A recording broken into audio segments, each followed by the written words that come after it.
This is the Samsung Watch, a fresh take on the old Gear smartwatch that feels like a hybrid between last year's S3 and Gear Sport, with a slightly different look, new paint job, larger battery, and toned-down version of Samsung Pay. Okay, so for starters, you're gonna have to take this with a grain of salt because I haven't even had 24 full hours with this watch. But here's kind of what I've learned so far. Also, my main concern for my smartwatch is actually the fitness features for this video. Now let's start with the obvious. This watch looks pretty sleek, with the same round watch face and rotating dial. It comes in a 46mm screen option and this 42mm version that still looks kind of large on my wrist, but it's a big improvement over its clunky, manly predecessors. The rose gold finish obviously helps, but it also comes in black and silver with swappable bands. So this is the first Gear watch that I, as a woman, would be comfortable wearing all day. It actually looks really nice. I'm a huge fan of the round watch face and the dial as a means to control it. It still looks kind of chunky from the side, but I'm actually okay with that. And the straps are swappable, but it's not that easy to swap them out. So say if I'm going for a run, it's not like I could swap it out for a sports band very easily. You kind of have to take some time with it and you have to have very delicate fingers, which I personally don't. The next big improvement is supposed to be the battery life. Samsung says it can last up to 3 days on a charge or up to 4 days for the larger model. But that might be optimistic given our experience so far. Though in theory, you will be able to wear it all day and all night. So I've been wearing the watch now for about 20 hours and it's already at 11%. This is a watch that's supposed to last 3 whole days. Now, keep in mind, I've been shooting with it all day, so the screen has been on a lot, and I did use it to track my sleep, so I would say that I used it a little bit more than the average consumer, but still, it's barely gonna make it to the 24 hours, and if you are really into sleep tracking, this is an important feature, so check back with us about the battery life, because it could be a pain point for me personally.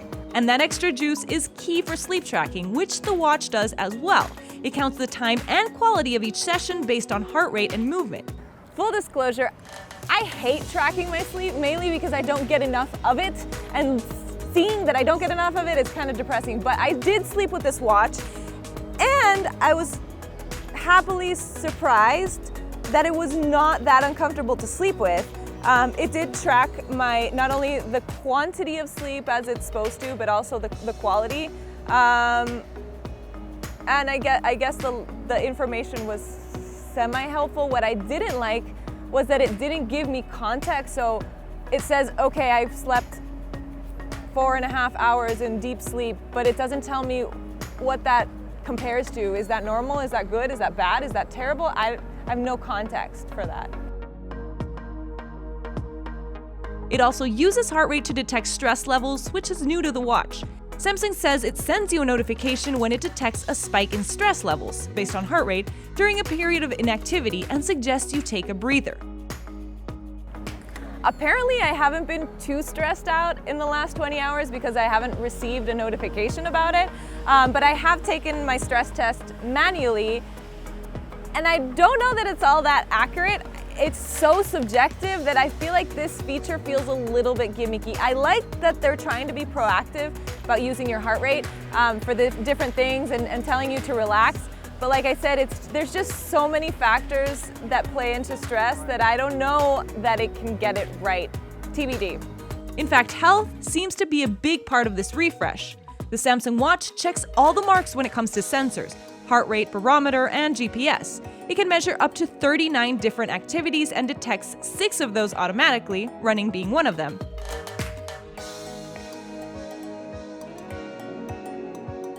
And this time, it's good to track your swims both in the pool or in salt water.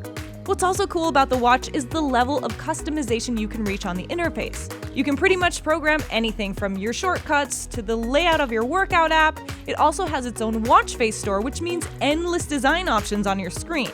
So I'm definitely looking at the fitness features when I look into buying a smartwatch, and this one was pretty good. I like all the activities that it offers. I can't really speak to the accuracy of it because I've only taken it on one run, and I kind of had to be clicking through to find the stats that I wanted to see during my run, but I suspect that if I spend a little more time just kind of adjusting and customizing the data to what I want to see, that would be solved. And that's a huge plus of this watch, is that it's super customizable. Everything from the shortcut screen to the workout screen, you can select what you see first. And I really like that about it, the amount of control I have over what I see and the way that I use it. But the sleeker design and larger battery come at the expense of MST, the technology that allows Samsung Pay on the Galaxy phones and Gear S3 to work on older credit card machines. This watch is NFC only, like most other mobile payment systems out there. I was really disappointed to find out that this watch didn't have the MST like the Gear S3 had. So that would have really differentiated this watch, and it doesn't have it. According to Samsung, it would have made it a lot more bulky, so they preferred to add the larger battery to it. The watch starts at $329 for the smaller Bluetooth-connected model, with an increase in price for the larger watch face and LTE connectivity, which will vary from carrier to carrier.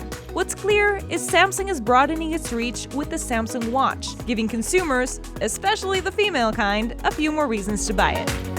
As you can see, this was a very early first impression. I'm gonna keep testing it out. I'm gonna take it on more runs. I'm gonna work out with it. I'm gonna test out more smart features and the connectivity.